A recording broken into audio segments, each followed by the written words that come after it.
This weekend, Donald Trump took a page out of the Pete Hegseth playbook, I'm going to call it, and decided that the issue that deserved his attention the most was not the war in Iran itself, but how the press was covering that war. And one unhinged post to the press after another, and there were a lot, Trump hatched up an alternative universe, one where the press was intentionally misleading the public about the facts on the ground in the Middle East to make him look bad. Now, without missing a beat, Trump's FCC chair, Brendan Carr, transformed that conspiracy into a very specific threat, threatening to take away the broadcast licenses from outlets that didn't operate in what he deemed to be the public interest. Now, how does he deem that? We've been through this journey before. Now, CNN's Brian Stelter is reporting that Carr didn't come up with that threat totally on his own. Of course he didn't. A club goer told Stelter that the same day that Carr made that threat, he was at Mar-a-Lago, meeting with Trump. I wonder what they talked about, everyone. Do you? I don't really. Stelter even saw Carr on the same flight back home from Florida. So there we are. Now, given the fact that the press is not intentionally misleading the public and publishing fully fabricated news about Iran to make Trump look bad, the message Trump and Carr are actually trying to send here is pretty clear, right? They want the press to positively spin the news about the war. Whatever happens in Iran, they want the press to make it sound good for Trump. That is patriotic in their view. And while most of the media ignored that message, because it's their job to hold officials to account and governments to account, some conservative outlets seem to have heard it loud and clear. You know, I think we kind of just won the war. There's a real possibility of, did you see it? They gave us pretty much everything we want. The president has said enough with this coverage from other networks that are not telling you the truth, that are so negative about what's going on. This is a pro-America fight, and every network needs to get on board with that.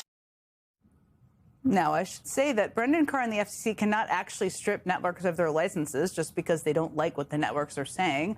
But that was also true when Brendan Carr was threatening networks because he didn't like what late-night TV host Jimmy Kimmel was saying.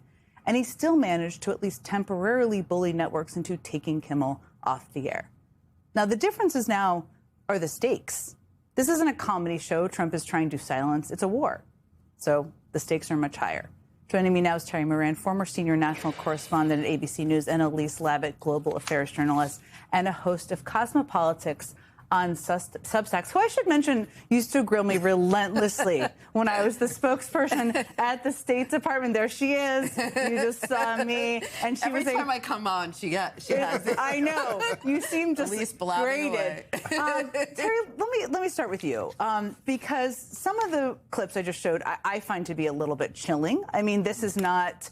I was the spokesperson of the State Department for a couple of years in the White House. It is not the job of the press to cover a war or cover military action positively. That is not a sign of patriotism. But what do you make of this whole episode with Brendan Carr? Well, we're supposed to cover the war accurately, okay? And accurately means on the facts and with the American people. They need the information from their government. They need it straight. And you know, a great American radical once said that the war is the health of the state. Power flows into government offices during the emergencies of wartime. And this crowd is just the kind of people who will take advantage of that, right? What we are hearing from Trump and Brendan Carr is, watch out. If we don't like your coverage of the war, we are coming down on you. We bring the hammer down on you because they want to keep Americans in the dark. And this at a moment when the First Amendment, when freedom of the press is more important than ever during wartime. Elise, one of the things that struck me is, I mean, the American military, best in the world, second to none. They are doing what they are ordered to do. Right.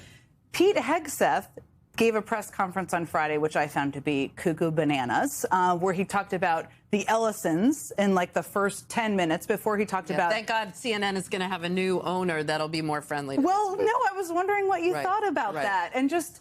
as somebody who has sat in a State Department briefing room for years, it's not the military who are doing their job, but you have the Secretary of Defense out there and Marco Rubio, maybe to a lesser extent, kind of repeating and parroting what Trump wants them to do.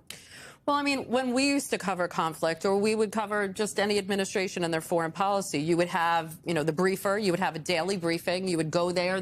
It was this conversation with the press and therefore the American people, as we were kind of a conduit to what's going on, what the thinking was. And, you know, when I watched that press conference, I saw that Secretary Hegseth was there in a more political message, I was listening to General Kane when he was talking about, what the targets were, what the briefing were. And as you said, the military is, by and large, meeting the targets that it has. There's a lot more of a discussion to be had, but I think what we're seeing is the frustration that we're not focusing on the successes, and there are some we're focusing on the critical nature. And look, that is something that the press does, but I do think I used to teach media and foreign policy and how administrations would deal with, and a president would deal with the press and the national security apparatus during wartime. And I will say that administrations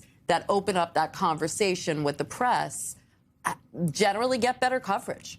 And I think it's unfortunate that this kind of toxic relationship between the president in particular and now the administration and the press is making it harder to cover the war responsibly. I mean, there's no question.